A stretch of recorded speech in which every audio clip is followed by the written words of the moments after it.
Vous écoutez Samedi de lire avec l'auteur invité d'Amélie Boivin-Enfield. On est déjà rendu à la fin de l'émission en compagnie de mon auteur invité de cette semaine, Louise Portal. Et Louise, on est déjà rendu à la fin de l'émission, mais je ne peux pas te laisser partir sans parler des correspondances d'Eastman. Ça s'en vient dans quelques jours et tu es une des cofondatrices en compagnie de Jacques Allard. J'aimerais te demander comment est venue l'idée de vouloir créer les correspondances d'Eastman?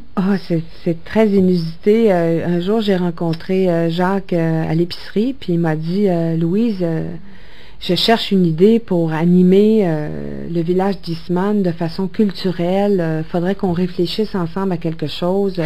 Ça serait bien que ce soit en lien avec la littérature. Alors, j'ai dit quelle bonne idée et tout, parce que c'est une belle façon de s'impliquer dans sa communauté quand on crée un événement. Puis sur les entrefaits, je suis allée à Paris pour la semaine du cinéma du Québec à Paris. Parce qu'à ce moment-là, j'étais présidente du conseil d'administration des rendez-vous du cinéma québécois. Et là, j'ai revu mon ancien voisin sur le rang du Rocher, et qui était mon ami d'enfance, qui était Robert Desbiens, qui est décédé maintenant. Et Robert, à ce moment-là, était directeur du Centre culturel canadien à Paris. Et je suis allée déjeuner avec Robert et j'ai commencé à lui dire, ben là, on a un nouveau maire à Eastman, on cherche un événement. Ben il m'a dit, je vais te faire rencontrer les gens de Manosque, les correspondances de Manosque. Alors, je suis revenue à Eastman avec un dossier, ça d'épais, sur les correspondances à Manosque, qui est un petit village tout près de Marseille. Et c'est comme ça qu'on a décidé de faire les correspondances d'Eastman. Alors, on a formé un premier petit comité. On a travaillé pendant 1 an pour monter la première édition. Et c'est comme ça qu'on a créé cet événement littéraire qui a eu un succès dès la première année. On avait même le comédien et auteur qui est décédé maintenant, Bernard Giraudot, qui était venu faire la première édition. Puis on a eu déjà 2000 personnes qui sont passées à Eastman pour l'événement. Et ça a toujours augmenté depuis. Et on a réussi à aller chercher des partenaires. Et là, l'événement va très, très bien. Pour un peu expliquer aux auditeurs les correspondances d'Eastman, c'est qu'on invite les gens à aller dans les jardins, écrire une correspondance. Oui. Et c'est les correspondances qui s'occupent d'acheminer l'envoi à la personne concernée. C'est ça. Alors, à chaque année, s'écrivent au moins à peu près 2000 lettres qui sont envoyées dans 35 pays différents.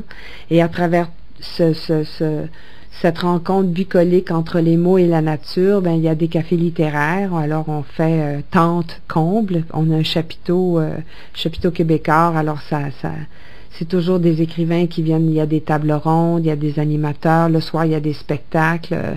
Là cette année ça va être toujours au cabaret d'Eastman. Alors on invite les gens à venir nous rencontrer parce que c'est un festival où on se promène dans les jardins autour du lac d'Argent, chez les gens. On peut écrire des lettres, on rencontre des écrivains, on assiste et on écoute des conférences littéraires. C'est magique, c'est vraiment... Et moi, je ferai un café littéraire le jeudi après-midi à 2h sur justement l'écriture plutôt autobiographique du journal.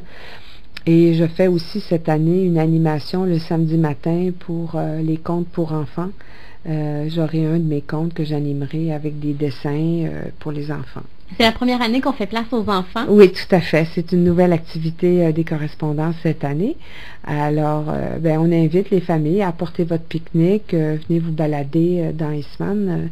C'est, je crois, du 7 au 10 août. Le 7 au 10 août, on sera là. Et Louis, j'aimerais ça qu'on parle, quand on était à Paris, tu me parlais d'un roman que tu étais en train d'écrire, qu'on allait pouvoir lire d'ici à peu près 2 heures, un roman très intime. Oui. On est où? Ah là, j'ai pas écrit beaucoup cet été parce que j'ai été en déplacement en France, au Saguenay, en Gaspésie. Pour le moment, le titre, c'est Adieu Valence. Et je revisite un peu toute ma vie avec Pauline. Et c'est assez intéressant. Ça, je pense que ça fait partie de mon processus de deuil. Et puis, je prends mon temps pour l'écrire. Et puis, il y a une éditrice qui m'attend. Alors, donc, elle m'a dit, prends tout ton temps. Et on aura un livre pour enfants à l'automne? Oui, alors ça sort là, sûrement pour le Salon du Livre de Montréal, parce qu'on a une présentation chez les libraires dès la semaine prochaine. C'est inspiré très librement de On ne badine pas avec l'amour de Camille, On ne badine pas avec l'amour d'Alfred de Musset. Alors ça s'appelle Camille la jonquille qui rencontre un pélican qui s'appelle Perdican. Wow, on a hâte de lire ça. Merci beaucoup, Louise Portal, d'être venue à Samedi de lire. Merci à vous à la maison. Passez une excellente semaine. Je vous retrouve la semaine prochaine pour une autre émission.